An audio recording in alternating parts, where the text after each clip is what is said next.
ਔਖੀਏ ਈਮਾਨ ਦੇ ਦਾਵੇ ਇੱਕ ਪਾਸੇ ਈਮਾਨ ਦੇ ਦਾਵੇ ਇੱਕ ਪਾਸੇ ਪਰਵਾਲ ਕੁਹਾਣੇ ਵਾਹ ਵਾਹ ਔਖੇ ਨੇ ਕਿਆ ਬਾਤ ਹੈ। ਜਿਹੜੇ ਜਮ ਗਏ ਯਾਰ ਦੀ ਸੂਰਤ ਤੇ ਓ ਨੈਣ ਹਟਾਣੇ ਔਖੇ ਨੇ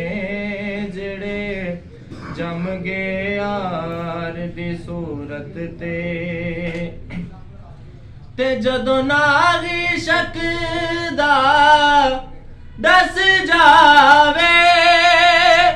ਜਦੋਂ ਦਿਲ ਵਿੱਚ ਮਾਹੀ